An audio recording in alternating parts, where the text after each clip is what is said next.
KUNC and the NPR network, this is In The NoCo. I'm Erin O'Toole. More than 82 million people passed through Denver International Airport last year. And almost none of them noticed the very complicated cleanup project happening right under their noses. Airport officials spent $3 million cleaning up toxic chemicals left over from the firefighting foam the airport used on its runways in the past. The foam is full of PFAS, otherwise known as forever chemicals, which are toxic. DIA recently completed the cleanup project as part of a program created by the state of Colorado to remove forever chemicals from DIA and other sites that use firefighting foam.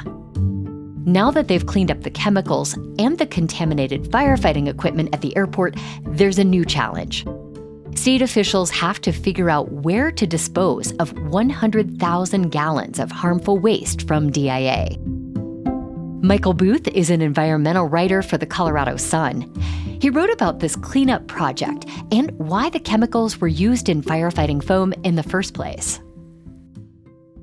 Michael, could you describe why firefighting foam containing forever chemicals has been used by airports, maybe by describing a scenario where it would be used? Sure. Well, the PFAS problem just seems ubiquitous and kind of insurmountable, and this is just one small piece of it, even though it's a big problem for DIA.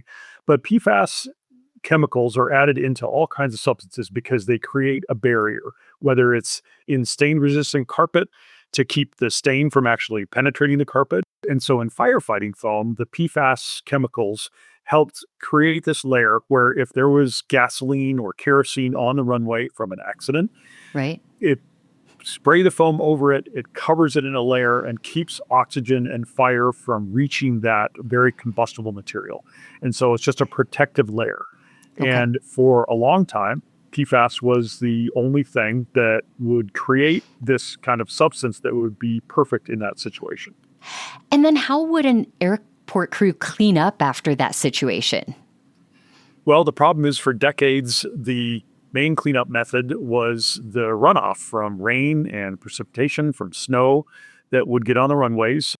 And so then it would run off into local streams and local groundwater and create all kinds of other problems because this PFAS just flows everywhere, and it is forever.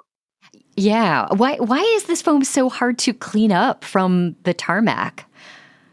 The chemicals that are binding these things together create a bond that is nearly impenetrable. Mm-hmm. So in every other instance that they've been trying to clean this up, whether it's from Air Force runways or from firefighter training centers that have used the foam, the runoff happens, and then trying to get it out of groundwater requires a lot of filtration.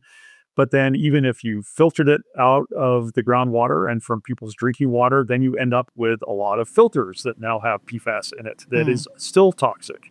And you have to come up with some kind of disposal system. There just aren't that many ways to dispose of it forever.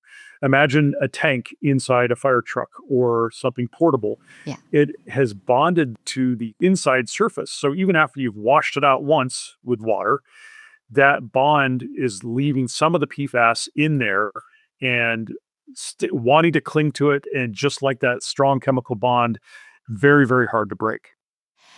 DIA officials say they want to have one of the greenest airports in the world, and this cleanup is part of that mission. Can you talk a bit about why using this PFAS-laden firefighting foam is so harmful to people working at the airport and surrounding communities? Sure. So it's a double edge to this environmental problem that they've got. One is that the runoff that happens to other people's groundwater, whether it's South Adams County or Denver Water or other people needing this clean groundwater for drinking water.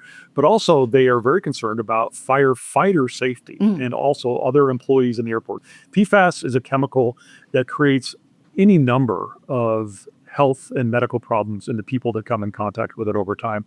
It could be everything from problems with pregnancies in pregnant women to contributing to kinds of cancers, to fertility in men, almost an endless list of places that it can disrupt in the human body. So that's why they want to make sure that it's handled properly, that there's not this leftover material that is continuing to threaten firefighters and other people who might handle it at DIA. I want to get a mental picture too. Where is all of this cleaned up waste sitting? And is it solid or is it in liquid form? Most of it is now in tanks. So after they rinse it Mhm. out under very hot water with also a chemical that can help break this bond, a special chemical, then it gets flushed out and now it's sitting in holding tanks. But then there are also other solid materials. There are enormous fire trucks sitting inside almost a plastic tray, like a big hefty bag, so that if there are drips from the flush out system and the hoses, all of that material is now tainted with the PFAS, and that needs to be disposed of. So it's a combination of liquid in tanks and any of the cleanup materials that are solid. I'm curious now, Michael, where is all that clean out waste being stored? I believe it's being stored on site at DIA until the state comes up with a solution. Okay. The state is telling us that there are a couple of options, one of which may be sending all of these materials out of state. One of the only ways that it can be safely taken care of is incineration. Okay. And Colorado doesn't have a lot of incineration facilities for this kind of material.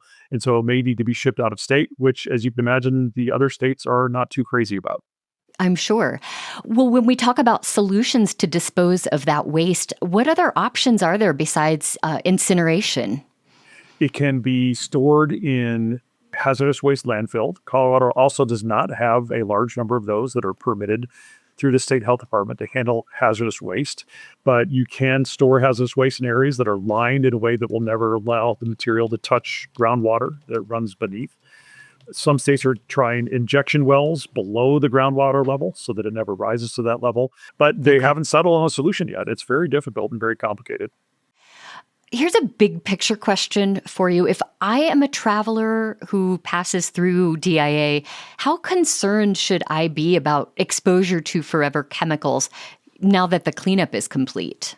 You don't need to worry about it from the firefighting foam that is out there at the airport. The problem with PFAS is it's everywhere else, and everybody has already been exposed. PFAS is in everyone's bloodstream. They have done a lot of testing, and this chemical is used so much for so many decades that it was in people's toothbrush handles. It was in their Gore-Tex waterproof clothing. It was in their boots and their rain boots and their other rain gear. People have come into contact with it through eating fish. So it's all out there now. The big project over the next few decades is to try to clean it all up. The airport has switched to a firefighting foam that doesn't contain forever chemicals. Is the new foam as effective at extinguishing fires? Yes, and part of the delay in all of this is that you have to go through not just the state health department, but you have to go through the FAA and you have to go through the EPA, and you have to make sure that the safety first of the travelers on those airplanes, there has to be an effective material to fight fires. And so they waited until they actually had tested other alternative materials that were equally effective in putting out and preventing fires. Michael Booth is a reporter with the Colorado Sun. He wrote about a complicated cleanup of forever chemicals from the tarmac at DIA. We'll link to his story in our show notes and at KUNC.org. That's it today for In The NoCo. I'm Erin O'Toole. Thanks so much for listening.